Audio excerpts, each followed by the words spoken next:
दोस्तों, ये किस्सा मेरे दिल को बहुत छुआ, जो मैं आपके साथ शेयर करना चाह रहा हूँ। एक आदमी सुबह-सुबह उठा, उसने अपनी पेपर में फ़ोटो देखी, माला चढ़ी हुई। उसने सोचा किसी ने मस्ती करी है कि मैं सही में मर गया हूँ।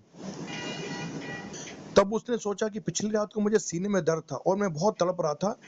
क्या उसी कारण मेरी मौत हो गई? ये सोचते उनके चेहरे की हवाएँ उड़ गईं कि क्या मैं सच में मर गया हूँ? सुबह के 9 बज गए, मुझे ऑफ़िस जाना है। आज मैं इतना लेट कैसे हो गया हूँ? मेरी नींद क्यों नहीं खुली? और ये क्या हो रहा है? बाहर इतना शोर क्यों है? बाहर जाके देखता हूँ तो पूरा समाज इकट्ठा होके पड़ा हुआ है, रो रहे हैं, पीट रहे हैं, ऐसा क्या हो गया है? एक तरफ देखता हूँ तो मेरा शव पड़ा हुआ है, सफ़ेद कपड़ों में लिपटा हुआ। मैं चिल्ला रहा हूँ, इधर देखो, इधर सुनो। ना कोई मेरी सुन रहा है, ना कोई मेरी तरफ देख रहा है। मेरे शरीर को केवल देख रहा है।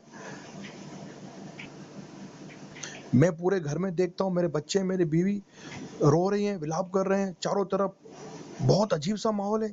ये क्या हो गया अचानक? मेरे बेटे को समझ में नहीं आ रहा है कि अचानक क्या हो गया? मेरे पिताजी कहाँ चले गए? मैं कैसे कारोबार सँभालूँगा? कैसे घर सँभालूँगा? कैसे अपने माँ को सँभालूँगा? मैंने अभी किसी से कुछ कहा ही नहीं और ईश्वर ने मुझे अभी से बुला लिया, ऐसा क्यों हुआ? मैं पूरे घर में इधर-उधर भाग रहा हूँ। मैं कैसे मर सकता हूँ? मैंने बेटे से कहे बगैर, मैंने उसे कुछ बताए बगैर कि मैं उससे कितना प्यार करता हूँ, उसका बहुत ध्यान रखता हूँ, कैसे मर सकता हूँ?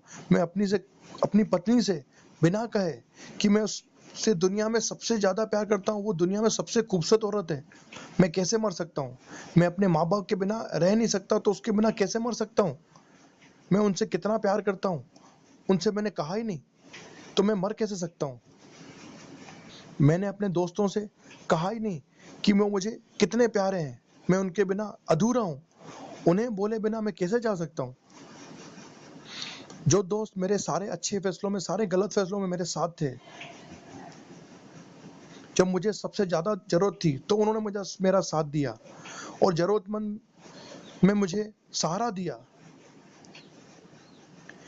एक मेरा दोस्त जो कोने में खड़ा हुआ, अपने आँसू छुपा रहा है, दूसरा दोस्त जो मेरे परिवार को सँभाल रहा है, मैं उन्हें बोल ही नहीं पाया। ऐसे में कैसे मर सकता हूँ? हम दोस्तों में कई बार गलतफ़हमियाँ हुई, पर प्यार तो था। उन दिनों हम ईगो को पराकाष्ठा में थे।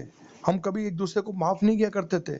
मैं उनके पास जाता हूँ, अपने दोनों हाथें आगे बढ़ा के दोस्तों से अपनी गलती के लिए क्षमा माँगता हूँ। हम आज से भी दोस्त थे, पहले भी दोस्त थे, मुझे माफ़ कर दो। ये क्या? उसकी तरफ से कोई रिस्पॉन्स नहीं आ रहा है। वो मेरी तरफ देख ही नहीं रहा है। क्या आप इतना गुस्सा उसके अंदर मेरे लिए भरा हुआ है? क्यों नहीं मुझे देख रहा है? क्या मैं मर गया हूँ इसलिए मुझे नहीं देख रहा है? क्या वो आज भी उसी ईगो में है? मैं उससे माफ़ी माँग रहा हूँ, फिर भी वो मेरी तरफ देख नहीं रहा है, रोता ही जा रहा है। शायद वो मुझे हाथ जोड़ते हुए देख नहीं पा रहा है। तो क्या यही सच है? मैं मर गया हूँ? ज़मीन पे लेटे अपने शरीर के पास बैठ जाता हूँ। क्या करूँ, कैसे करूँ, किसको पुकारूँ, किसको समझाऊँ? दिल करता है फूट-फूट के रोऊँ एकदम। इस अनहोनी को मैं क्या करूँ? कैसे करूँ? सर फोड़ूँ? हे भगवान! मुझे कुछ और समय दे दो। मैं अपने बेटे, बीवी, माँ-बाप, अपने दोस्तों को बताना चाहता हूँ मैं उनसे कितना प्यार करता हूँ। अपने बीवी के कमरे में आते ही मुझे एक सुंदर सी फीलिंग होती है, मेरे बच्चों को मेरे पास आते ही सुंदर सी फीलिंग होती है, मेरे प्यार उमड़ पड़ता है, अपने माँ-बाप के चरणों में मुझे स्वर्ग लगता है। अपने दोस्तों यारों से बिना मेरी ज़िंदगी अधूरी है। ये सब मैं कैसे कहूँ? पर वो मेरे शब्दों को सुन नहीं पा रहे हैं। सच है कि मेरा जीवन अब समाप्त हो गया है। मेरे मुँह से कभी वो सुन नहीं पाएँगे, जो मैं उन्हें कहना चाहता था। हे भगवान! मुझे थोड़े दिन की और केवल एक बार मौका दे दो। मैं अपने बेटे को अपने सीने से लगाना चाहता हूँ, अपनी माँ को मुस्कुराते हुए देखना चाहता हूँ, अपने पिता को अपने ऊपर गर्व करते हुए देखना चाहता हूँ। केवल एक बार बस, एक बार अपने दोस्तों को सारी कहानियाँ सुनाना चाहता हूँ। मैं तो उन्हें कभी समझ ही नहीं पाया, पर वो आज मेरे साथ, मेरे दुःख में, मेरे परिवार का सहारा दे रहे हैं। मैं उनका धन्यवाद देना चाहता हूँ। मैंने ऊपर दिखाया, हाथ जोड़े गिड़गिड़ाया, भगवान एक मौका और दो, भगवान एक मौका और दो। तब अचानक मेरे कानों में एक आवाज़ आती है, सुनिए जी क्या हो गया? क्यों अचानक सपने में बड़बड़ा रहे हो? क्या हो गया आपको? तबीयत तो ठीक है आपकी? मेरी बीवी ने थपथपाया, मेरा बेटा बगल में बैठा था, मेरी बीवी वहीं बैठी हुई थी, मेरे माता-पिता मेरे सामने खड़े हुए थे। मैंने समझा कि ये सपना था, लंबी साँस ली अपने बच्चों को, अपने माता पिता को, अपने बीवी को गले लगाया, दुनिया के सबसे हसीन उनको मैंने बोलने का एहसास करवाया। मैं सच में तुमसे बहुत प्यार करता हूँ।